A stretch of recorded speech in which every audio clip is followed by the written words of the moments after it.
Hi everyone, my name is Svans Jacobs and welcome back to another feature episode on the Band of Insiders podcast. For the people that are new and that don't know, about a year ago I started writing a weekly newsletter. So every week I would write a deep dive article in some interesting innovation, a trend, or any company that I found interesting. As long as it was interesting enough to share with you all, I wanted to write about it. And at some point I wanted to expand that, which then turned into this podcast where I turned these articles into a spoken podcast so I could reach more people and of course help the people that would like to listen to these things instead of read my very lengthy articles. So that was about a year ago, and actually today's episode is a very special one because it is episode 52. Not episode 52 of the podcast, but it is at least article 52. So a major milestone, 1 year of writing from me, a weekly article, and of course over the last 3 months or so, a weekly podcast.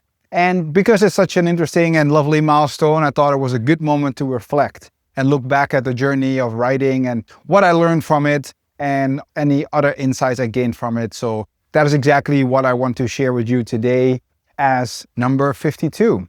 So let's jump right in. So let's discuss the personal and professional impact of writing weekly.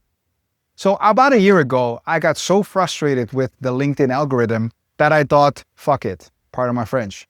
I am going to launch a newsletter to share what I'm interested in, share what I see, and not be bound by social algorithms forcing me to talk or type a certain way. So what has changed since then? Well, to be honest, my frustration is definitely still here. I will list a couple of them. First and foremost, clickbait titles are out of hand, but unfortunately, they work. If you don't scream, OpenAI just killed 5,000 companies, or we will all die tomorrow because of this new update, nobody seems to care. Then there's the endless, I made 500,000 in 4 weeks with an AI agent, comment agent if you want the blueprint. All exaggerated bullshit to get you into some meaningless funnel to sell you an AI agent course. And last but not least, LinkedIn influencers with somehow mega reach posting the general updates as if it just changed everything and people seem to love it. So, oh well, I can go on, but I am not going to turn this 50-second article and podcast into a lengthy complaining rant. Let's just keep it at that LinkedIn did not get much better the last 12 months. But at least I had a place to bluntly share my ideas, opinions, and thoughts with more than 300 people who subscribed on a 60% plus average open rate. Not once, not twice, but 52 times in total. That is 52 weeks of writing, and I did never deliberately miss a week. The only 2 times I did not send out a newsletter was due to heavy illness. And by that I mean that I couldn't even look at my computer. Please forgive me. A good moment to look back before we head towards an actual Band of Insiders meetup in Amsterdam on December 23rd. Yes, this is actually happening. Email or text me if you want to join. And the end of 2025. So let's talk about my learnings of writing weekly. Let's kick it off with the first one. Finding a topic every week is harder than it looks. Inspiration does not hit daily or even weekly. Sometimes I had a great idea that I really wanted to dedicate a newsletter to, and other weeks I really had to search for a topic to write about. This goes back to something I have heard, read, and seen many times, and oh boy, it is true. Discipline over motivation. If I would have relied solely on motivation, you would probably have received only half, if not less, articles this year than the 52 you eventually received. This also resulted in different kind of articles. I think there's a clear distinction between personal thinking, ideas, and more informative stories. Both might be valuable, but especially the first set of articles really need strong inspiration. It is also more than normal that some original point of view does not come every week or so. Altogether, discipline helped me a lot. 2. I learned a ton myself. I didn't immediately expect this when I started my writing journey, but it definitely did bring me a lot. I learned a lot from all the topics I shared with you guys. Writing is very different, as in that you can't be lazy about saying something. If you explain something, explain it well. At least that is what I strive to do. This is also, I think, the reason my articles got longer and longer. It's one of the big advantages of writing articles, in my opinion, is that I could finally take the time to explain something properly instead of all having it to fit in a few paragraphs on LinkedIn. But that also meant I had to be very precise about what I would write, about what I would claim, about how, for example, a specific piece of technology actually worked, which then resulted in me also diving in a lot deeper and understanding the tech myself even better. Then 3, the loneliness of one-way content. Maybe an unexpected one, but I have felt this a couple of times throughout the year. Writing articles in a newsletter is very much a one-way street of communication. The only thing I see in terms of feedback is open rates and click-throughs. Oh, and unsubscribes. And yeah, those hurt, I'll confess. Very rarely I heard from someone who read something specific or shared his thoughts on the newsletter in general. But when I did, it had a great positive effect on my motivation for sure. For that, I thank you. This was also one of the main reasons why I decided to launch the WhatsApp community. In a week, I was too sick to write anything, to see if I could get some more feedback. Although the community is active there, it's different than what I hoped for. So yes, sometimes it was a weird feeling of loneliness. That is also the moment when motivation would dip, which brings me back to point 1. I pushed myself to deliver a weekly newsletter as promised, so I did. 4. It changed my way of looking at things. Writing my newsletter had a big impact on how I was looking at news, things I listened to, how I check social media, etc. The question always was there in my subconscious. Can I write about this? I've had moments that I was driving my scooter on Bali with my girlfriend to go to another place on the island, and I had to stop in the middle of the road to write down what I just heard on a podcast I was listening to. It sparked something. It sparked a subject, a take I wanted to write about. It worked though, as this moment actually became a full article. Another thing that I learned from this is that not everything is writable. Sometimes people in the community came with ideas for articles, but there was not enough to write about. If it's possible to write my answer to a question or an idea I had in one sentence, it's not enough to write a full article about it. There had to be some depth, something interesting to share or research for it to be enough to become a full article.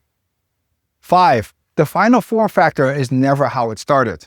My newsletter changed a lot over the last year. When I started, it was mostly 2 topics per newsletter. Of course, they would be a lot shorter than they are now. And added to that were things that I found cool, things I saw or listened to, etc. Short, snackable pieces. Now, it's just one long, in-depth article about something I am interested in or an idea/thesis I have. Very different. I did not expect to end up here. It is where I naturally gravitated towards. So the biggest lesson here is, as so often, just start. It will never be perfect, but man, I did learn so much by just doing it. 6. The newsletter became the center point of my life. Yes, the newsletter really became the center point of my life in some way. My weekly experience was something like this. Thursday, the newsletter gets sent out. Friday, Saturday, Sunday, I could really zone out and not think about next week's article. But on Monday, pressure was on. What to write about this week? If I got lucky, I had something to write about soon. So I would sometimes spread writing sessions out a bit among a few days. Other times I did it all on Thursday and sometimes finished right on time, especially when I started putting more pressure on myself by filming/recording it for podcast purposes. And then yes, when all was sent out, I could relax a bit again. It was an interesting experience, but also probably the reason why I need a break. 7. Accountability. I think I am a pretty self-aware person. I know damn well that there is more I don't know than that I do know. It was interesting to see that some of the things I've written in this newsletter in the early days have already come through. I have to admit, it feels pretty good to be able to point back to something and say, see, I told you back then, and now there is actual proof. But this also goes the other way around. I know a lot of things I think will happen will probably not become true at all, and that is okay. The goal of this newsletter, and therefore this podcast, has always been to open up you, the readers and listeners' minds a bit for the possibilities of what is to come. So yes, I don't know it all, far from it. All I do is try my best to understand and learn as much as I can about the things where my curiosity takes me, always with good intentions and a positive mind. So those were my learnings, and let's discuss about what's next. Well, good question. The honest answer is that I don't know yet.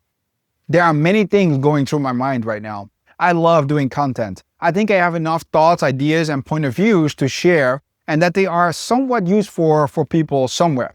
But sometimes I'm stuck when it comes to what forms of content or business models, because yes, I'd much rather do this all for you instead of working for just a few clients. And then there's the rules of the algorithms. The other honest thing to share is that growth has definitely stalled. Both the community, which is around 300 people, and the newsletter, which is around 350 subscribers, seem to be stuck on these numbers for months now. I think I need something new, something fresh. I think I need a way to differentiate myself from all other influencers and innovation content people. My biggest challenge? I'm all over the place. I am not just an AI guy or just a blockchain guy. I'm a bit of everything. But is this something challenging, or is it my unique strength? That is exactly what I've been thinking about the last few weeks, and I might have found a way to do exactly that, turn it into my biggest strength. Now, that leaves me with the most important thing of all. You. Thank you for subscribing. Thank you for reading, for listening, and thank you for supporting. I had a lot of fun writing these articles and doing these podcasts and putting this newsletter together on a weekly basis. I hope you enjoyed it as well. So again, thank you, thank you, thank you. I will promise that I will be back in 2026 in whatever form that might be. You will definitely be hearing it first. Please feel free to share any ideas, feedback, or any other thoughts with me. Anything is much appreciated. And for the people in the Netherlands, come to the meetup. It would be awesome to see the community in person.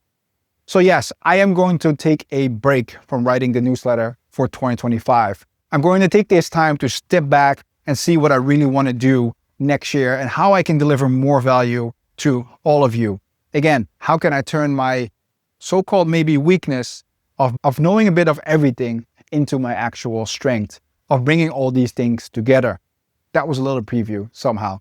So yes, I'll be taking a break, but don't worry, I'll be back in 2026 with new ideas, new perspectives, and maybe even a new brand. Who knows? That was it for this week. Again, thank you. Signing off for the last time of 2025. For the people in the Netherlands, one last time, come to the meetup December 23rd. Join the WhatsApp community or ping me personally to make sure that you know where to go and when. And thank you. Leave a 5-star review for the last time this year. Share it with your friends if you thought it was interesting, or with whoever who wants to start writing themselves maybe. And again, thank you for everything. I'll see you in 2026. This was Frans Jacobs, Band of Insiders podcast. See you next year. Peace.